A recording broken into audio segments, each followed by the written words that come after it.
Kuria, member for Molo. Thank you, Mr. Speaker, for giving me this opportunity, and congratulations to the former leader of majority, the Honorable Ndware, for bringing this motion.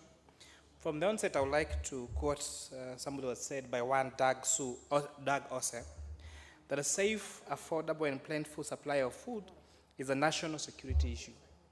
So the issue that is before us, Mr. Speaker, of food security of this country is not just an issue of food. It's not just about eating, but it's a security issue. And you can see a positive correlation between even the controversial voting and the debate we just had about the same area, where when there is drought, we expect most of the time there's going to be lack of peace, and there is going to be even all these interclan wars and all these conflicts.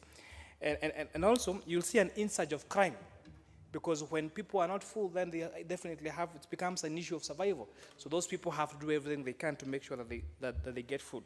Having said, Mr. Speaker, Mr. Speaker, it's quite unfortunate that in my constituency, which is Molo, a few months ago, like a month ago, we were giving potatoes and carrots and cabbages to cows and donkeys and sheep and goats because it was not worthy doing this farming.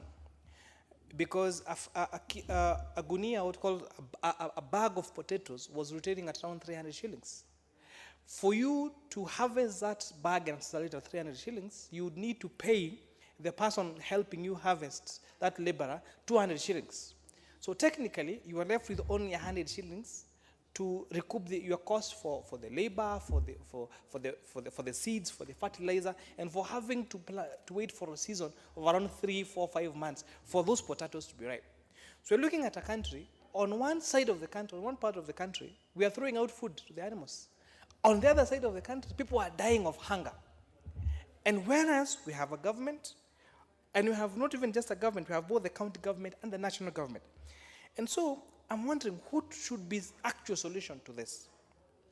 Mr. Speaker, I've had the privilege of visiting some of these places like North Hall and Marsabit. It was very interesting to see even credit airtime that is written 100 shillings retailing for 120 shillings. And you can clearly see this airtime is 100 bob, but trading at 120 shillings. But why would people still be willing to buy for this? There is a great disparity in terms of movement of this food, or movement of what we'll call factors of production, from where they are being produced to where they are needed.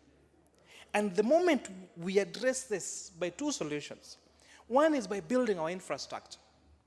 That when people harvest their potatoes and their cabbages and their carrots in Molo, that food can reach those drought areas in seconds, not in seconds, but in hours, because most of these foodstuffs are perishable.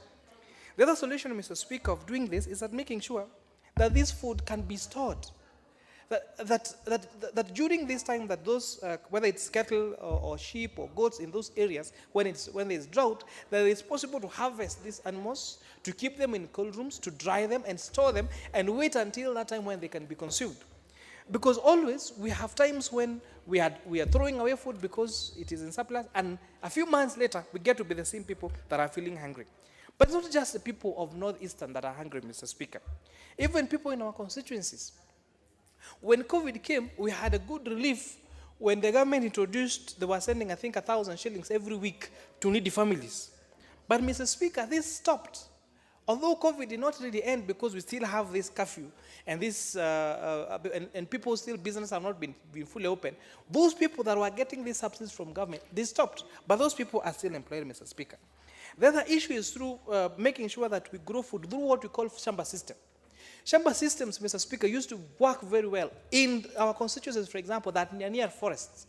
Because people will go and plant, whether it is potatoes or all these other plants in the forest, they will take care of the forest, and at the same time they will have abundant harvest. Because as you would imagine, that land in the forest do not even need fertilizer, do not even need any pesticides, because it's very fertile for production. And this, Mr. Speaker, I really support this motion, and I urge, especially since agriculture is at full function, I really ask both the national government and the county governments in the respective areas to raise up the occasion and deal with this menace of drought for once and for all. And in fact, I submit, Mr. Speaker.